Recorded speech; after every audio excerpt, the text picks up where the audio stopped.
NPC. Life's rough. When you depend on me. To give you weapons, items, armor, information for your journey, and still you just want shit to try to hurt me. Life's tough.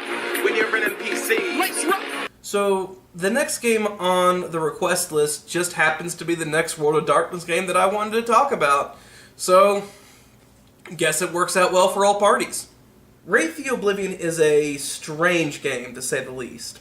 An experimental game released for the original World of Darkness line, Wraith came out around the time that World of Darkness had really picked up steam and was ready to try some new and inventive things. Wraith was an interesting choice by World of Darkness, White Wolf Publishing.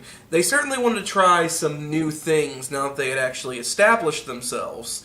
And as such, this game is really a game that was meant to be created for very hardcore players, let's say. Not just in terms of complicated rules, though that certainly was the case, but also the source material was, shall we say, esoteric. Wraith is a strange game, as it is a game that is clearly meant for an insular crowd. It is a game that is geared towards the World of Darkness community, and is almost the antithesis to a gateway game like Dungeons & Dragons or Vampire the Masquerade. Games like Vampire, Mage, and Werewolf are all phenomenal games, and games that are a really easy sell whenever you bring it up to someone who isn't a World of Darkness fan. Hey, do you want to play a game where you're a vampire, or a werewolf, or a modern-day mage? Yeah, of course you would want to. That sounds fun. Do you want to be a ghost, or a non-corporeal creature, diving deep into the concepts of the psyche as a means of escaping the ethereal plane and into the afterlife? It's a bit harder of a sell. The game's creator and the Gary Gygax of the World of Darkness universe, Mark Reinhagen, wanted to create a unique experience with Wraith. The idea being that he wanted his players to feel uncomfortable. He wanted to challenge both the storyteller and the players at every turn, and to explore different facets of role-playing that the general stuff just never really dived into. Which is certainly commendable.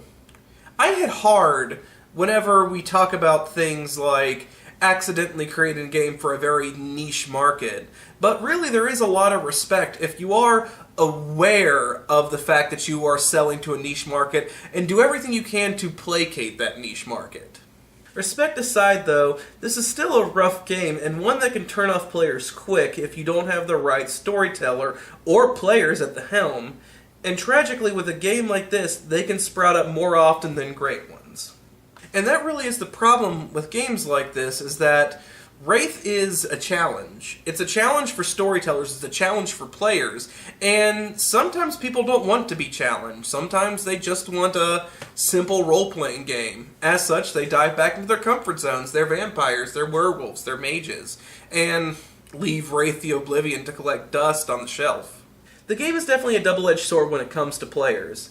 It is a huge blob of concepts that are executed great, but designed to be problematic, and can also turn off players as well. Take the shadow aspect of Wraith. So, as stated, Wraiths are recently dead people who have not made peace with their past, and have yet to move on to the afterlife.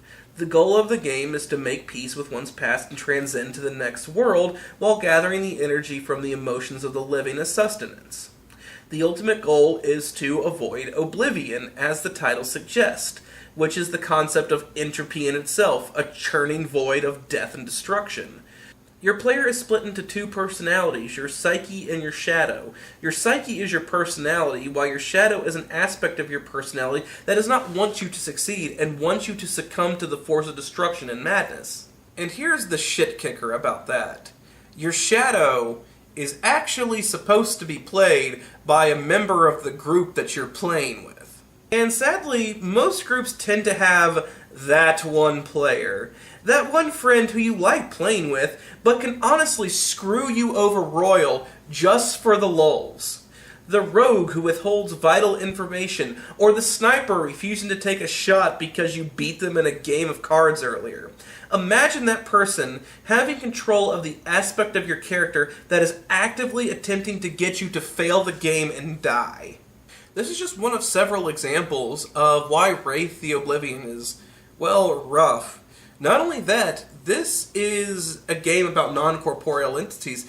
As such, while it takes place in modern day, unlike the other games where you spent a lot of your time in the human world, our world, you spend a lot of this game in the underworld or the Shadowlands, with places like the Tempest, as well as the Stygian Isles, and things of that nature. So it really is a very unique and well thought out concept, but it certainly is a very different setting than what you're used to with World of Darkness.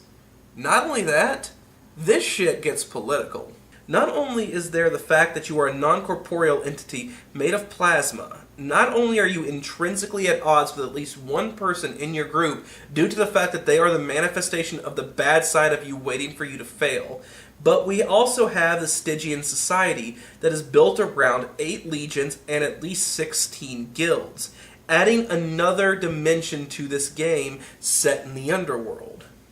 This game is truly an experience, and it certainly comes from the brainchild of someone who really wanted to accomplish something. Tragically, this game is going to get a miss, but before you turn off this video, I have more I want to say on this matter. I generally judge games on a crit or miss value based on the point of view of a non-induced fan picking up a book and giving it a go. In that instance, this game is just too out there and too challenging for someone who is new to World of Darkness or role-playing games in general to pick up and enjoy without severe conflict. However, there is a major silver lining to this game, and that is what I want to discuss right now. That discussion is the fact that if you have the right people, if you have the right storyteller, and if you all have the right mindset going into it, this game can be one of the best and most rewarding roleplay experiences of your life. So, in closing, what I really want to say is this, is that if you have the right storyteller who knows the setting and can really sell it, if you have the right players, if you are all in the right mindset, if you're in the right frame of mind for this game, and that frame of mind can be anything, but as long as you're fully aware of what you're getting into and what you want to accomplish with this game can be an extremely rewarding experience. It can be one of the best role-playing experiences that you've ever had. It really is an amazing concept. It's created by the creator of the original World of Darkness line. This guy knows how to create games and does an amazing job with this. However, if you aren't on the same page, get ready for any sort of fight because it's going to be a very long night after that.